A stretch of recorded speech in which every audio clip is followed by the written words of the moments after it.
Bismillahirrahmanirrahim. Assalamualaikum warahmatullahi wabarakatuh. Perkenalkan, nama saya Muhammad Bas Akbar dari kelas P4D semester 4 Prodi Pendidikan Agama Islam, Fakultas Agama Islam. Baik, di sini saya akan mengerjakan UAS berupa video, yang dimana tugas UAS ini berupa video yang ada 8 pertanyaan untuk memenuhi tugas mata kuliah Filsafat Pendidikan Islam yang diampu oleh Bapak Dr. Iqbal Amar Fauzi. Nah, langsung saja ke pertanyaan pertama. Demokratisasi pendidikan kerap dianggap sebagai jalan menuju keadilan dan kesetaraan belajar. Nah, jadi analisislah bagaimana prinsip-prinsip demokratisasi pendidikan dapat diterapkan dalam konteks pembelajaran pendidikan agama Islam di sekolah umum, lalu evaluasilah. Nah, jadi pendidikan agama Islam khususnya di sekolah umum itu harus mengintegrasikan prinsip-prinsip demokratis untuk menciptakan, pertama untuk apa sih? Ya, pertama itu untuk menciptakan lingkungan pembelajaran yang inklusif, partisipasif, berkeadilan, dan juga menghargai sesama atau menghargai keberagaman. Karena kan di sekolah umum itu kan tidak hanya siswa yang beragama Islam, tapi juga ada mereka yang beragama Kristen Protestan, Kristen Katolik, Buddha, bahkan Cina. Jadi beragam-beragam. Nah, kita harus menghormati satu sama lain. Nah, terus bagaimana cara pengintegrasian daripada prinsip-prinsip ini? Nah, yang pertama itu kebebasan berpendapat. Jadi mereka itu para siswa itu bebas menyuarakan pendapatnya tentang permasalahan ataupun tentang pembelajaran. Artinya ya jangan ketika ada mereka yang ingin bersuara tuh atau berpendapat, jangan diamkan, jangan ditolak mentah-mentah, tapi harus didengarkan. Siapa tahu dari suara-suara mereka, dari pendapat mereka itu bisa menciptakan inovasi-inovasi baru yang bisa digunakan dalam sebuah proses pembelajaran maupun di lembaga tersebut. Nah, yang kedua itu adalah partisipasi aktif, yang artinya mereka itu memiliki keaktifan dalam berpartisipasi di setiap kegiatan, apapun kegiatan itu, khususnya kan di sekolah umum ya, yang artinya kegiatan yang mereka itu memiliki kegiatan masing-masing. Sepertinya orang Islam itu sholat. Nah, ketika hari Jumat, orang-orang yang tidak beragama Islam itu ya mereka memiliki kegiatannya sendiri. Artinya mereka berpartisipasi aktif dalam kegiatan mereka sendiri, contohnya dalam hal tadi gitu kan. Nah, selanjutnya kesetaraan dan inklusivitas. Nah, kesetaraan ini perlu diperhatikan karena mereka khususnya di jenjang itu adalah setara. Artinya mereka setaranya, maksud ini adalah mereka sama-sama mengampu pembelajaran di sebuah lembaga. Nah, jadi mereka itu setara, tidak boleh membeda-bedakan gitu. Nah, yang terakhir adalah penguatan literasi di era digital, yang dimana kita sekarang telah masuk di zaman digital yang penuh dengan huru hara ataupun dengan penuh sebagai macam problem. Artinya kan kita harus mensaring lagi bagaimana literasi digital ini kita gunakan dengan baik. Artinya penguatan literasi digital ini ya adalah kita harus bisa mungkin menyaring informasi-informasi literasi dengan baik agar tidak menciptakan kabar-kabar buruk ataupun informasi-informasi yang mungkin salah atau melenceng. Nah, maka itu diperlukan lagi penguatan literasi digital, khususnya literasi digital yang emang kita harus menyaring dan memfilter kembali. Nah, selanjutnya soal yang kedua, Ibnu Khaldun memandang pendidikan sebagai proses bertahap yang memperhatikan aspek akal dan adab. Jadi sintesiskan konsep pendidikan Ibnu Khaldun tersebut dengan model pembelajaran berbasis kurikulum. Nah, jadi kurikulum merdeka adalah kurikulum yang dibebaskan. Nah, artinya dibebaskan ini mereka bebas berpendapat, mereka bebas menentukan hak pembelajarannya masing-masing. Ya, misalnya dalam kurikulum merdeka ini adalah banyaknya kerja kelompok, PPT, itu mereka bebas gitu kan. Artinya bebas mencari sumbernya sendiri ketika diberikan tugas, mencari informasi-informasi tentang tugas yang diberikannya sendiri. Nah, tapi dalam hal ini perlu dalam sebuah kurikulum merdeka itu menyisipkan pembelajaran yang memang mengandung akhlak dan juga bisa membangun membangun akal yang baik dan juga adab yang baik. Jadi tidak hanya merancang pembelajaran saja, tapi juga harus merancang bagaimana dalam pembelajaran itu nanti bisa membuat atau memunculkan aspek-aspek yang bisa mengintolerankan atau memfilter atau juga bisa berbuah baik kepada aspek akal dan juga adab. Nah, yang pertanyaan yang ketiga, Kiai Haji Ahmad Dahlan menekankan pentingnya integrasi ilmu agama dan sains pendidikan. Evaluasi relevansi pandangan ini dalam menghadapi tantangan dekadensi moral di kalangan pelajaran saat ini. Jelaskan suatu desain pembelajaran PAI yang mencerminkan semangat integrasi tersebut. Jadi dekadensi moral ini adalah ya penurunan moral yang sangat drastis. Artinya moral ini sangat penting untuk kehidupan bangsa. Moral yang baik maka akan menciptakan individual dan juga kelompok yang baik. Apabila moralnya buruk maka akan menciptakan ya individual ataupun kelompok yang buruk. Dalam hal ini ilmu agama dan ilmu sains bisa dipadukan tetapi tidak keluar dari konteks apa yang telah ditetapkan dalam ajaran Islam. Artinya bisa dikolaborasikan tentunya dengan hal-hal yang memang masuk akal. Jangan sampai tidak masuk akal terus diintegrasikan atau dicampurkan, itu tidak boleh. Nah, jadi desain pembelajaran PAI yang mencerminkannya bagaimana ya? Dengan cara mendesain pembelajaran yang memang mengandung pesan-pesan moral.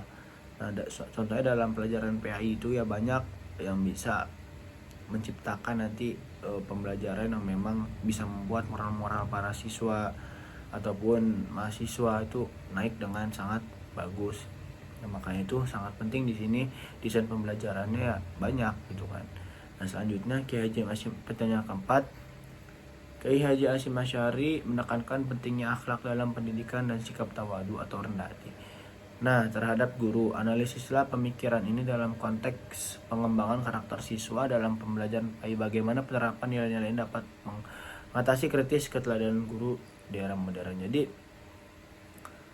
pentingnya akhlak gitu kan sangat berpengaruh juga kepada proses pendidikan. Nah, jadi dekadensi pemikiran Kiai Hasyim Asy'ari ini mementingkan akhlak dan juga sikap tawadu. Nah, bagaimana penerapan nilai-nilainya? Penerapan nilai-nilainya itu dengan cara menerapkan nilai-nilai Islami dalam setiap pembelajaran ataupun dalam proses pendidikan. Jadi sisipkan nilai-nilai Islami misalnya dalam pembelajaran hal biologi. Nah, itu kita menyisipkan tuh kenapa misalkan darah itu bisa mengalir dalam tubuh. Nah, siapa yang menciptakan? Nah, itu salah satu kan menerapkan nilai-nilai Islam gitu kan dalam hal pembelajaran. Apalagi khususnya di era modern. Nah, krisis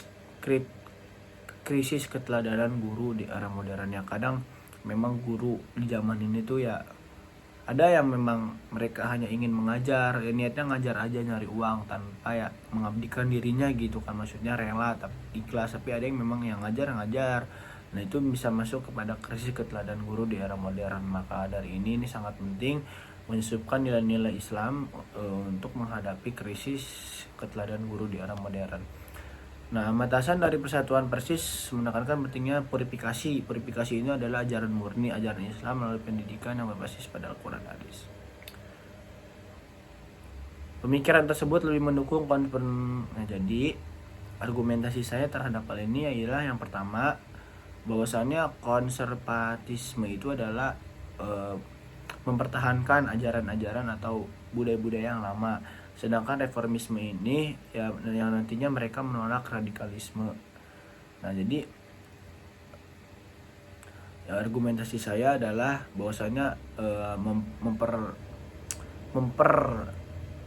mempertahankan atau memberikan ajaran Islam itu sangat penting ya. Tapi kita melihat konteks lagi bahwasanya di dalam khususnya di negeri Indonesia ini ya ada yang memang kegiatan-kegiatan yang mengandung sakralitas ataupun ya berbaur dengan budaya yang memang ya bisa kita katakan budaya, ya bisa dikatakan keluar dari ajaran Islam, yang bisa tidak memenuhi ajaran Islam bisa, tapi ya itu semua dilakukan ya karena turun temurun dari nenek moyangnya. Jadi ya balik lagi sih, kalau menurut saya balik lagi ya bisa-bisa aja asalkan tidak mengganggu aja gitu. Maksudnya ya mereka yang melaksanakan kebudayaan mereka yang mungkin bergesekan dengan ajaran Islam ya, tapi kita sepintar mungkin ya untuk tidak menghargailah satu sama lain gitu kan.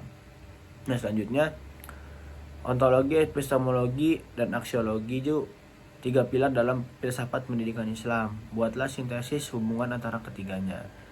Nah, lalu analisisnya bagaimana ketiganya dapat digunakan sebagai landasan dalam menyusun visi dan misi program studi pendidikan Islam. Jadi kan ontologi, epistemologi ini jadi apa, bagaimana, dan untuk apa. Apa itu pendidikan, untuk apa itu pendidikan, dan bagaimana itu pendidikan, dan terakhir itu untuk apa. Nah maka dari itu sintetis antara ketiganya ini sangat berhubungan ya, artinya dapat digunakan sebagai landasan dalam menyusun visi misi program studi pendidikan agama Islam. Nah, jadi cara mereka ini, ontologi, epistemologi ini, dan aksiologi ini digunakan dapat kan bagaimana ketiga dapat digunakan sebagai landasan dalam menyusun. Jadi ketiga dapat digunakan dengan cara yang mengkaji daripada ontologi itu. Untuk apa? Misalkan apa itu, apa pendidikan, jelaskan apa itu pendidikan, untuk apa pendidikan ini dan siapa bagaimana itu pendidikan, dan untuk siapa pendidikan ini, untuk generasi bangsa Indonesia.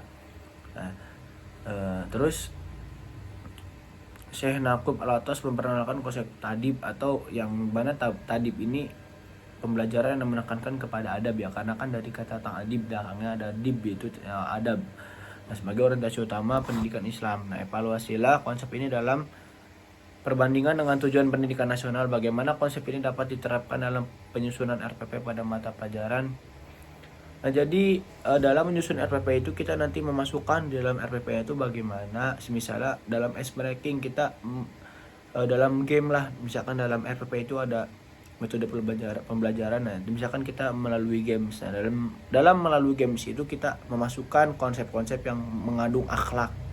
Nah, agar nanti siswa secara tidak langsung itu bakal paham sendiri atau merasakan ini gitu kan. Ini bahwasanya mengandung akhlak atau mengandung materi yang dalam games itu membuat adab, membuat pembentukan sebuah adab gitu kan. Nah, selanjutnya Ismail Ar-Raji Al-Faruqi mengusulkan islamisasi pendidikan Islam. Rancanglah suatu model pembelajaran interdisipliner antara PI dan ilmu sosial, misalnya sosiologi atau ekonomi yang bisa diterapkan di sekolah. Nah, jadi jelaskanlah suatu model pembelajaran ya. Jadi misalnya di sini contohnya sosiologi dan ekonomi. Nah, sosiologi ini adalah hubungan ilmu yang membahas sosial atau keseluruhan atau secara luas. Nah, selanjutnya adalah ekonomi, yang memang ekonomi ini membahas tentang ya banyak hal gitu kan, tentang perhitungan dan sebagainya. Nah, selanjutnya tadi kan bagaimana gitu kan menciptakan suatu model pembelajarannya. Di sini kan contohnya sosiologi dan ekonomi. Nah, di sini juga ada contohnya. Yang pertama misalkan dalam PAI dan sosiologi. Misalkan dalam topik PAI dan sosiologi. Nah, di PAI ini membahas sebagai misalkan membahas tentang zakat sebagai rukun Islam yang telah dijelaskan dalam Quran surat At-Taubah 60. Nah, di ilmu sosiologi ini pembahasannya tentang struktural sosial, kemiskinan, kesenjangan sosial ekonomi, atau konsep social inequality, yang artinya ini kan masih berhubungan dengan zakat ataupun berhubungan keduanya. Tentang zakat itu kan nanti kita akan bagikan kepada mereka-mereka yang memang tidak punya, artinya kan masuk kepada struktur sosial kemiskinan. Nah, mungkin itu saja yang bisa saya sampaikan, kurang lebihnya mohon maaf. Assalamualaikum warahmatullahi wabarakatuh.